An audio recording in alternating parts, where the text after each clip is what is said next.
Shivambu. No, thank you, Honorable Speaker. Do you know, Deputy President, from around 1996, the philosophical underpinning of ANC's jobless economic growth strategy has been that we must create an environment for the private sector, for the owners of money, to come and invest, to create jobs here in South Africa. Now it looks like all the owners of money, the capitalists, are unanimous in the observation that they do not trust you as a collective. And part of that distrust is because of the ANC's relationship with the Guptas. The TG of the ANC came here to say that the ANC is funded by the Guptas. He confirmed in the ad hoc committee on political party funding. Now you said earlier that you don't want to be associated with the moral questions and everything else. Now, on a legal principle, you are a lawyer. The last time I checked here, they say you are a lawyer. As a legal principle, do you think it is rational for a person who is conflicted to appoint a judicial commission of inquiry to investigate an issue that is going to involve him, inevitably will have to testify on a legal principle? On a legal principle, leave the morals. If the moral issue do not play there, on a legal principle, do you think that it is justifiable for such a person to appoint a commission of inquiry? And lastly, let's leave the secret document of cabinet about the sale of Telkom. Do you think that it's wise to dispose of Telkom in order to bail out, to throw money at a failing SAA? Can you please answer those questions? The Honorable Deputy President. Now, Order, Speaker. Order, Speaker. What is the point of order? Honorable Shivambu has asked 2 additional questions, so we think that is unfair. Speaker, we are always attacked by people that side. I've never seen them debate. I've never seen them ask questions. All they do is raise points of order. Honorable Ndozi. I've never seen them do anything. I haven't given you the floor, Honorable Ndozi. Honorable Deputy President. Honorable Speaker, I'd like to take my cue from Honorable Dr. Ndlozi's final words to debate and discuss these matters.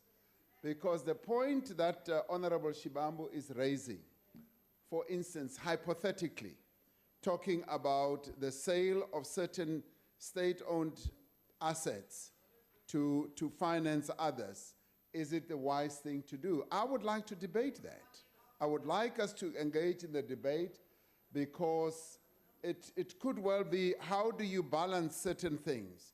You hold an asset in one hand, and you've got to meet a particular obligation on another hand, and you have to weigh up which is the better option for you and which gives you a better return, but not only a better return, but does it help you to meet and address your developmental mandate or objectives? Now that, for me, is a matter that we need to debate. It's not as easy, Honorable Shivambu, as saying, do you sell Telkom shares to fund this and this and that?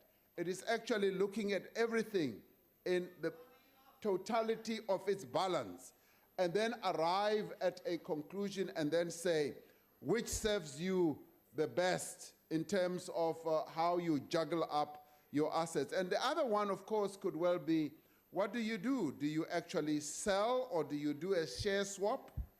And if you do a share swap, who do you do the share swap with? Because as the state, you own a number of assets, and you could actually do a share swap where everything comes back being neutral. So I leave that for a further debate with Honorable Shivambu and Dr. Ndlozi as well. In relation to the first question that Honorable Shivambu raised, where he asked me the legal question, it's not only a legal question, it's a constitutional challenge and problem. It is a constitutional one because, yes, you could argue that the president has a conflict because the public protector's report involves him as a person.